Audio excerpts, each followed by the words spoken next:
Dua, permohonan yang diajukan oleh pemohon 1 dan pemohon 2 itu tidak terbukti di persidangan ini.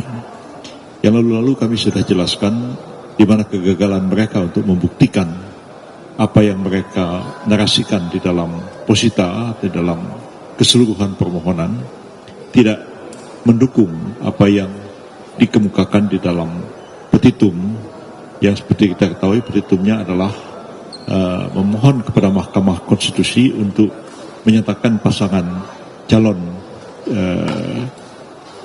nomor 2, yaitu Pak Prabowo dan Pak Gibran, didiskualifikasi dan diadakan pemungutan suara ulang tanpa keikutsertaan keduanya. Dan yang satu mohon supaya didiskualifikasi hanya Pak Gibran dan diadakan pemungutan suara ulang Pak Prabowo berdampingan dengan pasangan calon wakil presiden yang baru. Itu tidak dapat dibuktikan dalam persidangan ini. Begitu juga pelanggaran sistematik, terstruktur, masif juga tidak terbukti dalam persidangan ini. Hari ini jelas sekali Menteri Keuangan, dua Menko dan Menteri Sosial mengungkapkan bahwa tidak ada penyalahgunaan bansos seperti yang selama ini dikemukakan dan didalilkan oleh kedua pemohon di dalam persidangan. Ibu Risma yang hadir pada hari ini tegas-tegas mengatakan tidak ada bantuan yang bersifat langsung. Semua adalah bantuan dalam bentuk transfer melalui bank, baik disampaikan melalui elektronis melalui bank maupun dikirimkan melalui kantor pos yang ada di daerah-daerah. Tidak ada sama sekali dalam bentuk barang, dalam bentuk beras, dalam bentuk lain-lain, itu tidak ada sama sekali. Jadi apa yang selama ini didalilkan penyalahgunaan bansos itu dibantah oleh Ibu Risma sendiri dalam persidangan ini. Begitu juga mengenai peningkatan berlipat ganda jumlah bansos juga tidak terbukti dalam persidangan ini dan dibantah oleh Menteri Keuangan, Menko Perekonomian maupun juga dibantah oleh Menteri Sosial. Hanya yang terkait dengan masalah bantuan yang terkait dengan El Nino, memang ada automatic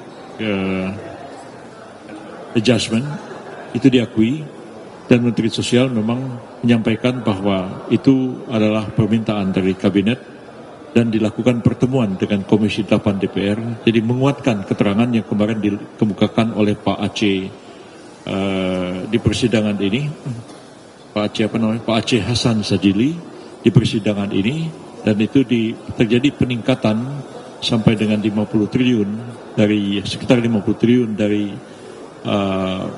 dana yang disediakan untuk El Nino. Tetapi dalam seluruh keterangan yang hari ini disampaikan oleh baik Menteri Keuangan maupun Menteri Sosial, pada tahun 2024 ini tidak ada penyaluran atau belum ada penyaluran bantuan sosial El Nino. Jadi semua itu betul berakhir pada tahun November 2023, tidak ada penyaluran dana bantuan sosial El Nino. Satu hal yang didalilkan atau diterangkan oleh ahli Profesor Damanhuri namanya pada waktu dari IPB, yang mengatakan ada pelipat gandaan jumlah El Nino, bantuan El Nino, walaupun El Nino-nya sudah berakhir pada bulan November. Ternyata dari keterangan Menteri Keuangan dan keterangan dari Menteri Sosial, tidak ada penyaluran dana bantuan sosial El Nino pada tahun 2024 yang selama ini dikait-kaitkan dengan pelaksanaan pemilu supaya disalurkan untuk memilih Pak Prabowo dan Pak Gibran.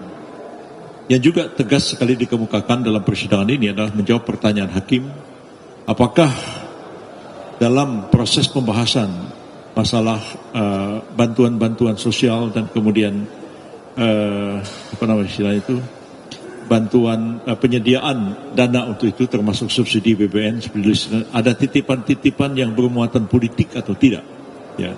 Mereka mengatakan, semuanya mengatakan tidak ada. Pembahasan itu adalah pembahasan yang langsung berkaitan dengan tugas pokok dari masing-masing kementerian dan tidak terbebas sama sekali dari titipan-titipan politik seperti itu. Juga tentang presiden sebenarnya ya tidak sama sekali diketahui oleh kedua pemohon yang mengatakan Pak Jokowi pergi kemana-mana itu nenteng bansos dibagi-bagikan. Saya minta maaf, saya mantan Menteri Sekretaris Negara, saya tahu hal itu. Presiden itu punya anggaran tersendiri, ya, anggaran tersendiri yang setiap bulan dapat digunakan baik oleh Presiden dan Wakil Presiden, dan itu memang sebagai semacam satu dana taktis istilahnya zaman Pak Harto dulu, yang memang tidak diperiksa dan tidak dipertanggungjawabkan. Jumlahnya ada berapa hanya dipertanggungjawabkan secara global saja, dan itu Seknek biasanya juga dalam laporan ditanya oleh BPK, tapi hanya sifatnya umum saja. Jadi dana itu yang dipakai itu adalah dana yang ada pada Presiden sendiri, sama sekali bukan bansos. Ya, ya, dana operasional, dana, ya kalau zaman Pak Harto dulu namanya dana taktis Presiden. Sekarang mungkin taktis udah nggak dipakai lagi istilah itu. Jadi saya paham mengenai soal itu, dan pengalaman saya 3 kali jadi menteri di kabinet, ya membahas itu profesional aja. Saya misalnya membahas anggaran makan narapidana, ya, membahas anggaran makan rumah tahanan. Apa nanti kalau sedekat pemilu, oh ini supaya ini tahanan atau napi ini supaya milih partai A atau B, itu nggak pernah kita berpikir masa itu. Ya kita bicara politik, kerja profesional aja. Jadi lebih banyak rumors, lebih banyak dugaan-dugaan yang diungkapkan dalam permohonan, tapi sama sekali gagal untuk dibuktikan dan seluruhnya dibantah oleh pihak yang punya otoritas untuk melakukan itu. Kesimpulan saya adalah bahwa walaupun sidang ini belum berakhir, nanti tanggal 16 sore tidak ada sidang lagi, tapi kami menyerahkan kesimpulan, dan insya Allah keputusan akan dibacakan pada tanggal 22 April yang akan datang, dan tidak satupun apa yang didalilkan itu terbukti dalam persidangan, dan keyakinan kami bulat semua, saya kira semuanya ini, bahwa majelis hakim akan menolak kedua permohonan yang diajukan oleh pemohon dalam sidangan ini. Demikian keterangan saya, Pak Otto, silakan. Teman-teman wartawan, jadi seperti yang disampaikan tadi, bahwa inilah sidang terakhir mengenai soal bukti-bukti dan sebagainya. Kita tinggal tunggu putusan, tapi di antara putusan kami diperkenalkan untuk masukkan kesimpulan pada tanggal 16 April jam 4 sore. Setelah itu tinggal kita menunggu putusan. Kehadiran 4 menteri tadi ditambah 1 DKPP telah membuktikan bahwa memang dalil dari pemohon itu sungguh-sungguh tidak terbukti. Kenapa? Dalil mereka pertama mengatakan DKPP itu tidak independen. Tadi sudah ditanyakan kepada semua ketua DKPP, mereka mengatakan tidak pernah ada soal itu. Bahkan tidak pernah ada laporan tentang independensi daripada penyelenggara dari mereka tentang itu. Jadi dari penyelenggara pemilu tidak ada laporan kepada DKPP. Itu satu. Jadi mengenai tuduhan independensi bahwa tidak independen itu tidak terbukti. Kedua, dituduhkan bahwa ada intervensi kekuasaan kepada pihak-pihak menteri dan juga DKPP. Itu tadi jelas sudah dibantah dan sudah dijelaskan tidak ada sama sekali intervensi dari pihak manapun, baik kepada Ibu Risma, Ibu Sri Mulyani, baik juga kepada Pak Erlangga, maupun kepada Muhajir, itu sama sekali tidak terbukti. Sudah jelas ya, 2. Ketiga, tuduhan kepada Bapak Jokowi, Presiden Republik Indonesia yang cawe-cawe, dan kemudian juga yang turun ke lapangan untuk membagikan bansos juga sudah terbantahkan tadi, dijelaskan oleh 2 Menko dan 2 Menteri.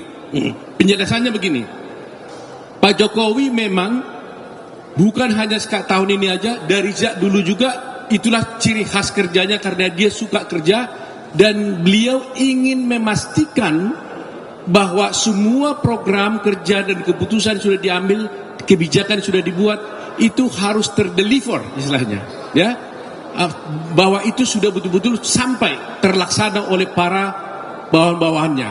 Oleh karena itu secara simbolik Pak Presiden turun ke daerah-daerah bersama timnya dan secara simbolik saja mengumpulkan hanya beberapa orang saja untuk memastikan bahwa memang program ini berjalan dengan baik.